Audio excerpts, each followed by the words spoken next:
Elijah, welcome to the mother of all talk shows, Extra. I want to ask you something as one European to another.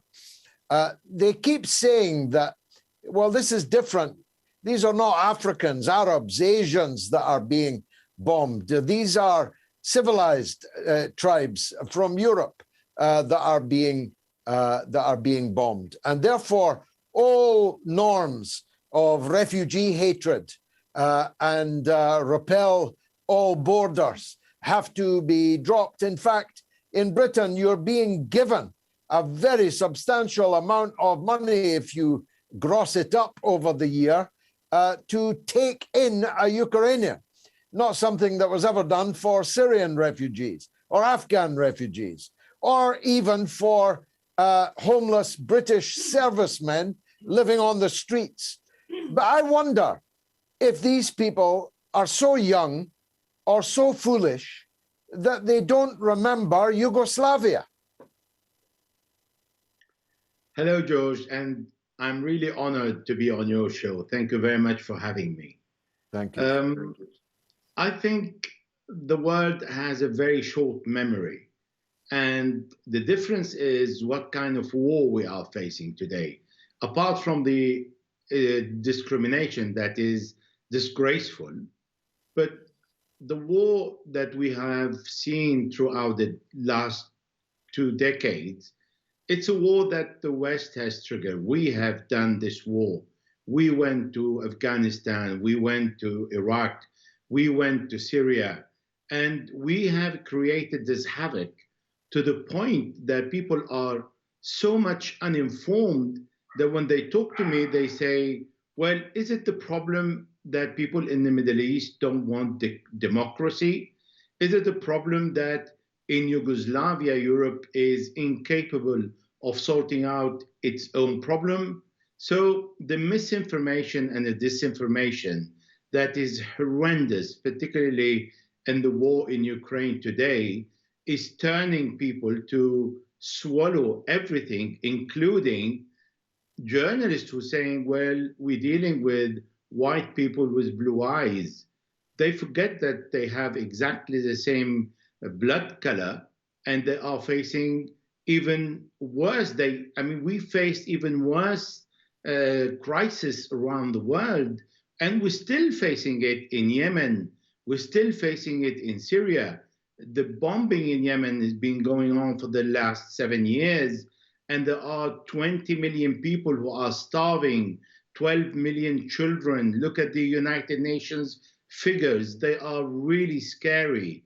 And people talk about Ukraine because it is not our war. It is the war between the US and Russia.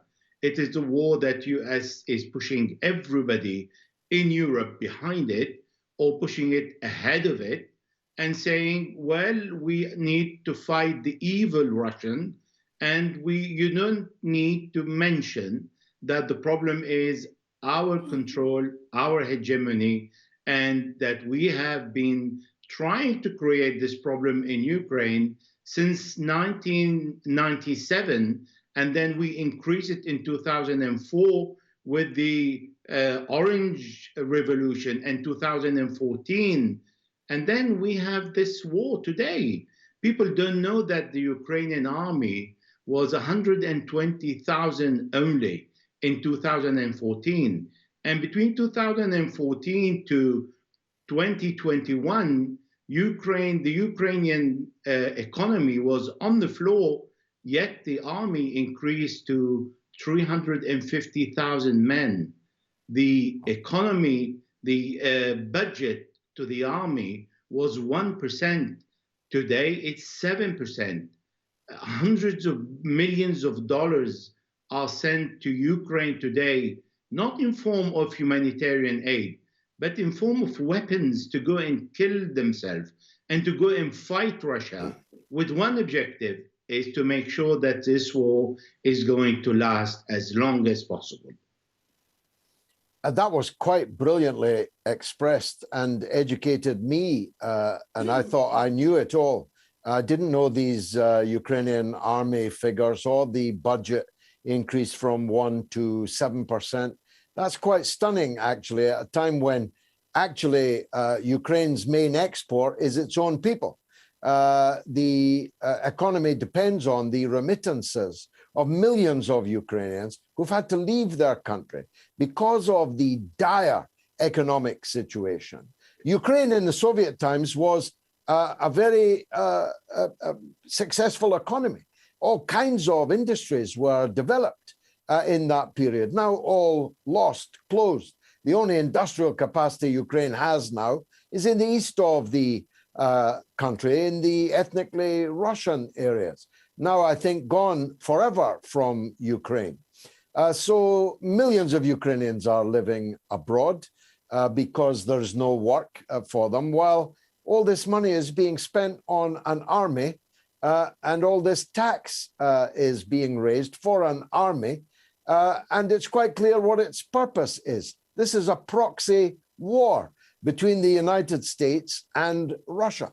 The United States doesn't have the guts to fight Russia itself. Otherwise, it would already be in there. But it wants to fight to the last drop of Ukrainian blood. But here's the point, Elijah. In this proxy war, the Europeans are going to be the big losers. Why has the European political class and the public gone so quiescently into this good night? Well, that's a very good question, George. First of all, we think we are independent, we have independency, and we think we have a democracy. Domestically, yes, we do have that. Internationally, we don't, because the Montreux Agreement in 1823 gives the right for the Americans to impose on Europe a policy that is not incompatible with the interests of the United States.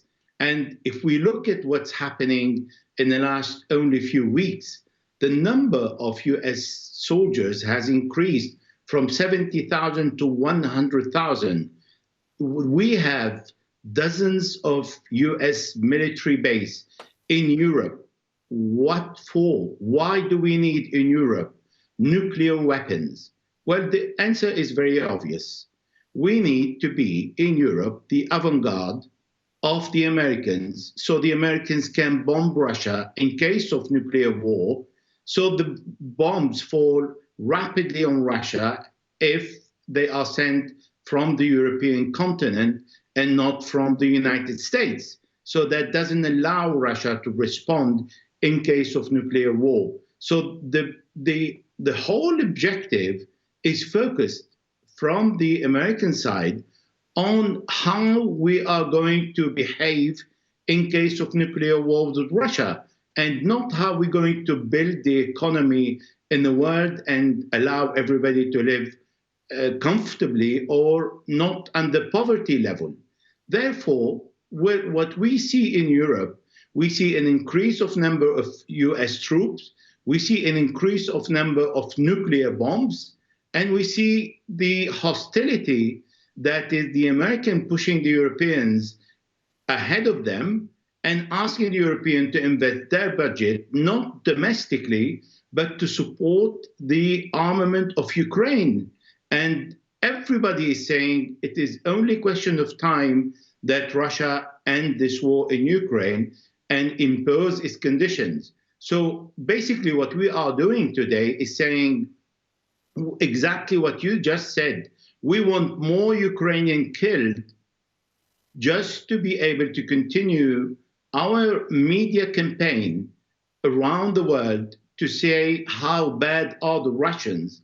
It is exactly the same scenario, and I would like to quote it here.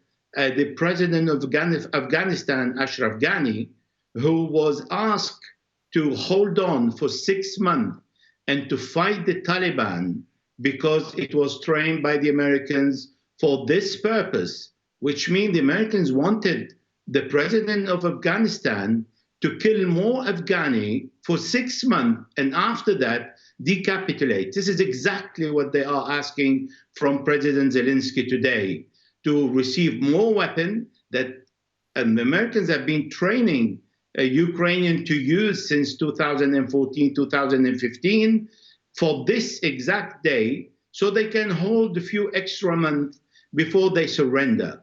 So if we know the result, why are we having more refugees? Why are we sending hundreds of millions of dollars worth of weapons? Why are we asking the Ukrainians to kill themselves? And why we are missing up on the entire economy of the planet? We pay additional prices on food, on transport, on everything. And we also see population like Ukrainian suffering the cause of war again in Europe. Again, a brilliant exposition. I had some hopes that Germany might resist, not least because of its history, but also because of its geography, because of its economic dependence on Russian energy, and because of the market which Russia represents for German industry, particularly at the luxury end, German cars and so on. And maybe if Mrs. Merkel had still been in, that would have happened. But the Social Democrats and the Greens, true to form, true to 1914, have quickly capitulated to the empire. And therefore, I have some hope only in France. What can you tell me about the state of French public opinion in a presidential election year? Well, I'm going to go very quickly to Germany, and then I will move to France.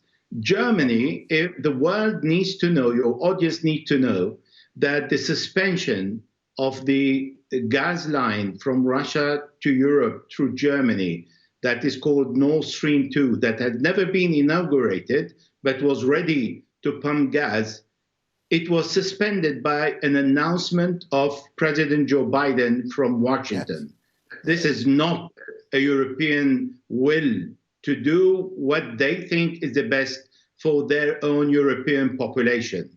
And what France did in 1966, General de Gaulle, he asked all the Americans to leave and closed all the US NATO bases in France. Now, the president, Emmanuel Macron, tried to do that in 2018 when he said France needs a European army to defend itself, including from the United States, because he saw what how President Donald Trump tried to bully Europe and to blackmail the European states. And in 2022, just a couple of weeks ago, President Macron said exactly the same thing. Now, the Americans responded by increasing the number of US troops in Europe and saying, you have NATO. Why do you need a European army? Why do you need to defend yourself against the United States?